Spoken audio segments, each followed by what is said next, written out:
Bianco Hills does a pretty good job setting players' expectations of what's to come as they go through this adventure. By the time a player will have made it to Bianco Hills, they'll have already gotten acquainted with the simplest mechanics of the game. They'd also have gone through the introductory cinematic, which sets up the plot of where we are and why we're here. Mario, Peach, and Co. are heading on vacation. It's a laughably awkward cutscene, but also strangely endearing to see them attempt to use voice actors to bring Mario into the Tournament Millennium. Isle Delfino is the destination, but there's a strange Shadow Mario causing havoc down there, and seemingly only Peach notices it since Toadsworth and Mario are too busy daydreaming about what's to come. Isle Delfino is also shaped like a dolphin, which obviously is because Delfino means dolphin in Italian, but also a cheeky reference to the GameCube's codename. When the crew lands what I guess is the Mushroom Kingdom's Air Force One down onto the airstrip, they find a Mario-shaped graffiti waiting for them in the form of a strange hazardous goop. And Peach once again sees Shadow Mario in the distance. Toadsworth asks Mario to go figure out what the deal is, so he heads over and finds Flood. Flash, Liquidizer, Ultra Dowsing Device. Cute. Made by Professor Egad, whom, if you're taking notes, debuted in Luigi's Mansion a year prior to this game, so this was an easy way to create an additional continuity between the titles. Players will now be given a quick tutorial via a cutscene. You can either shoot water as you move, or use a separate trigger to move and aim while stagnant. Mario starts off with two main nozzles, one to shoot and one to hover, and you can swap between them at your heart's content. You also have limited water, so you'll need to head over to any body of water to refill by pressing the shoot button. Something important to note is that this game is much better when you're using a controller with an analog trigger, like the GameCube controller for example. I intentionally didn't use one for this playthrough because I wanted to see if it was as terrible as people made it out to be. And yes, analog GameCube controls is where it's at. But it's completely playable and even enjoyable if you don't have one on hand. So don't let that deter you from the experience if you don't have a controller with an analog trigger handy. That brief explanation of the controls is all you really get, and then you're meant to test out that bit of information on the goop that was on the runway. Generally, the way that this game flows is if you see something that looks funny, spray it. So in this case, the goop can be sprayed to dissipate, but the extra jelly area in the middle of the goop needs a bit more focus until a goop-covered piranha plant pops out. It's known as a proto-piranha, but I like the word goop. It's pretty straightforward. Every time it opens its mouth, you spray it. I've noticed many people not realizing immediately that the mouth has to be open, but the game does hint you in the right direction if you're spraying it at the wrong time, because if you keep spraying it, it won't open its mouth. I remember just unloading a bunch of water and wondering why it wouldn't be defeated until I figured it out eventually. But otherwise, it's pretty simple. With that taken care of, we get our first shine, and we're treated to a pretty hefty cutscene. Mario ends up behind bars, is taken to court. All of these locals, known as Piantas, believe he's the one spreading the goopy pollutant around Isle Delfino and endangering all of their lives. Obviously, Shadow Mario's framing him. Also, apparently Isle Delfino is now darkened because the shine sprites are guardians and they've disappeared, and it's all due to the graffiti. At least, that's what this bootleg lawyer is claiming. Mario's pretty quickly determined to be guilty, and it's probably because he looks different and that makes the locals uncomfortable deep down, even though they won't admit it out loud. Flood gives Mario a good background about the shine sprites and how they used to gather at the shine gate, but the graffiti has caused them to dissipate. So I guess the bootleg lawyer wasn't just making things up after all. Mario is sentenced to cleaning up the island, and Flood is there to help. So yeah, that's the whole premise. There really isn't too much story-wise that pops up until much later. The game sort of tricks you into thinking it's going to be story-heavy, but outside of a few cutscenes here or there, going forward, it's all just regular gameplay. Albeit with quite a bit of characterization and socialization with the locals, but that's mostly in text boxes. But if all you want to do is Mario in your Mario games, then don't worry, you can still just Mario and ignore the story beats altogether. Mario is then dropped off in Delfino Plaza, but I'm saving my discussion on Delfino Plaza for a future segment. So in order to access the stage, you have to beat another one of those goopified piranha plants, only this time there's a bit of an added challenge with these small enemies that'll fling themselves at you. A slight bit of nuance to get the player used to combat with the Flood while also remaining defensive and being forced to move around. It might seem simple, but on your first experience, this challenge might actually drive you a bit mad and force you to get up to speed.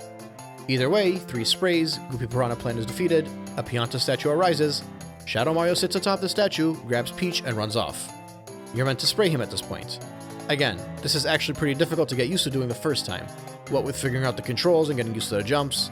Luckily, Shadow Mario isn't too terribly acrobatic on this one in particular. But if you put this into the lens of someone first coming into the game and not quite comfortable with the controls yet, you can sort of understand the frustration players might sense the first time around, and how that might quickly make them shrug this game off as dumb because they just want to control Mario and not Flood. Still, spray Shadow Mario enough and he'll drop on the floor. He'll throw a tantrum and he'll run off.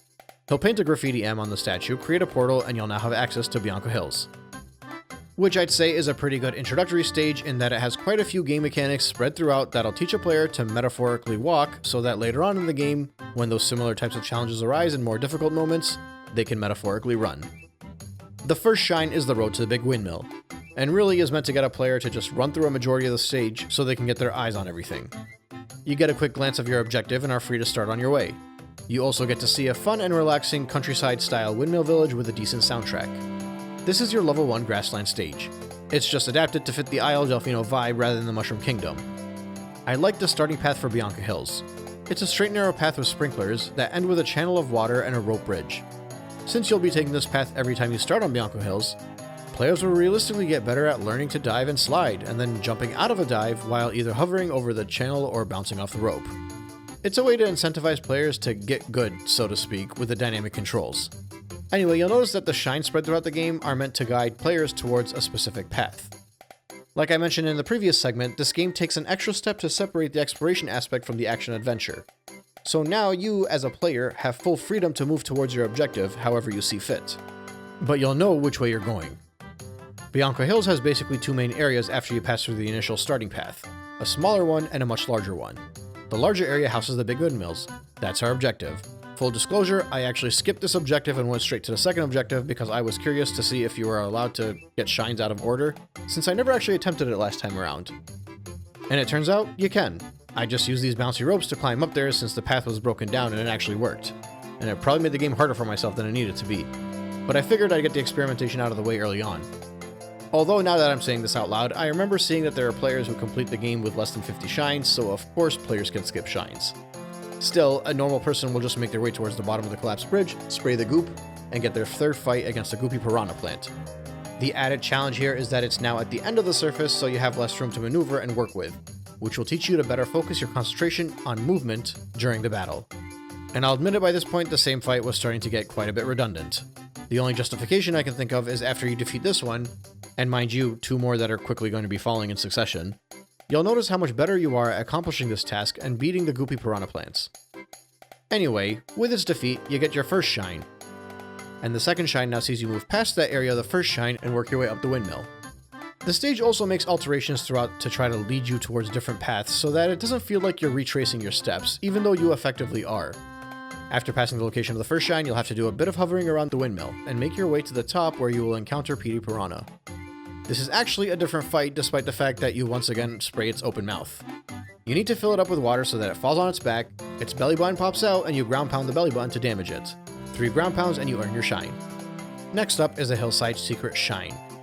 And okay, so every stage has at least one of these shines that take you into a special challenge without FLUDD on floating platforms. Remember those linear Bowser stages from Mario 64 that momentarily removed the whole sandbox collectathon aspect of the game and turned it into a strict linear platforming challenge? Well, take that, remove the sinister Bowser stage themes and make the music and aesthetic much more welcoming, and then go ahead and make sure you have a nice big pillow next to you when you start so you can scream into it. I don't even know where to begin. Actually, wait, yes I do. The fact that whenever you start these missions you don't automatically start inside the cave is ridiculous. You have to go through the stage and actually think and work your way towards them because it's generally not a simple straight path. Once you're in there, a failure will not kick you out. But when you inevitably do get a game over, and you're already doing whatever you can to keep it together, they will kick you out and you'll have to do the platforming walk of shame back to the entrance again.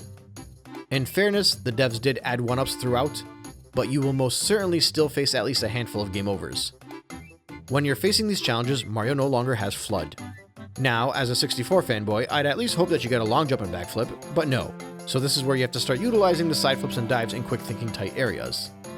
It took me until Tick-Tock Clock in Mario 64 to have to figure out how to use Mario in dangerous tight spaces.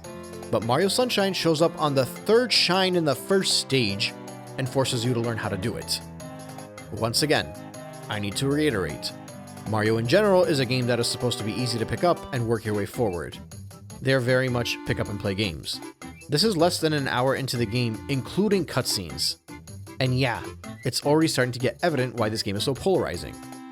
I wonder how many people just gave up on this shine and didn't continue. Now, I did say Bianco Hills does a really good job setting you up for the rest of the game, and I think this is part of it. It took me a lot of attempts to get past this. In the previous section, I mentioned I had to readjust the controls of Mario because his movement was a lot tighter, So despite damn near losing my mind, I actually appreciated the shine, because it helped me get up to speed. And most importantly, it gave me that fun retro-style challenge that I enjoy. Tick-Tock Clock is my favorite Mario 64 stage for a reason. I like these platforming segments that drive you mad and force you to learn to master the movement and control and make you die a bunch of times. Every game over I got, the more comfortable speeding my way through Bianco Hills got too. I got more comfortable knowing how to use specific moves to better optimize my routes. And if I wanted to get the shine, I was going to have to learn how Mario moves and when I should speed up and slow down. I was unknowingly fast-tracking the learning curve in the third shine so that by the time I make it to the fourth shine, I was a lot more comfortable in my control of both Mario and Flood. The next shine is a fairly simple red coin challenge. The red coins in this game are not so much a search, since they are gathered in a single area requiring you to use your control skills to collect, and that's okay because the searching aspect has been relegated to the 100 coins and the blue coin shines. This one is pretty easy. Wall jumps, side flips, hovers, and minimal obstacles, but you should be able to grab the shine without too much of a headache. Which is just dandy because you'll probably still have high blood pressure after the previous one. Shine number 5 is Petey Piranha's Revenge. He covers a whole section of Bianco Hills with goop and then flies off into the distance and lays down. You have to make your way to the cliff where he naps and fire one of these bouncy things at him. I think this was the moment I realized the game probably could have done with a crosshair and twin-stick third-person controls, but I won't get into that. Anyway, Petey will now fly around the village and you're meant to spray him so he falls down and you can attack him the same way you did before. It's pretty much the same type of battle, but with more added obstacles and challenges just to continue to get up to speed with the controls of both Flood and Mario. But once again, it's another repeated boss. Players that haven't opted to leave Bianco Hills yet will start to feel like this game is way too repetitive. And as a first stage, that can be very off-putting when you mix it with the challenges they've already faced up until now. Now with that being said, I don't mind it. I think pointing out why these criticisms exist is important for this type of video, but I can also comfortably say that it's a criticism that's largely blown out of proportion. Because while there will be newly introduced bosses in the next stage or two that might get repeated once or twice, before you even make it to a quarter way through the game, that repetitive slows down drastically. Anyway, episode 6 is another secret hidden challenge. I think a player is meant to take lily pads to get to the entrance for this one, but even the first time I played this, I prefer just coming up to the windmill and jumping into the logs. The polluted water hurts Mario, but that doesn't really matter. Anyway, this 6th shine succeeded in making me appreciate the last challenge from shine number 3. So if that was its goal, then well done. I won't force you to sit through another rant on these things. I'll get very repetitive if I do. This one adds these alternating flipping platforms as well as these cubes that don't quite move in the normal manner, so you have to keep on your toes throughout. It's just another challenge that made me lose my mind, and at the same time made me get weirdly nostalgic because of that retro game style difficulty spike that I hated, and I love that I hated it. After 20 minutes of mentally reminding myself not to grind my teeth, I got the shine sprite and moved on. The 7th shine in this stage, and really in every stage, is just the chase following Shadow Mario like we already did previously. You'll have to get used to this because it'll happen a lot. Every time you chase him, he'll get more and more fancy with his dodging maneuvers, but I'm pretty sure even the first time I played this game, after the first or second time, it wasn't really a challenge anymore. So it was easy enough to chase him and spray him, and get the final shine sprite for this stage. And like I mentioned in the previous segment, I'm looking to cover only the mandatory shines first, and I plan to cover the 100 coin, blue coins, episode 8, and the 2 remaining secret shines in the future segments after I go through the 7 stages, because I want to see how different the experience feels when you're just finishing it versus fully completing it. But all in all, out of the 7 main shines in this stage, only 2 of them made me want to pull my hair out, and both of them were in the secret challenge area. So I'll make a mental note of that and meet you over at Rico Harbor.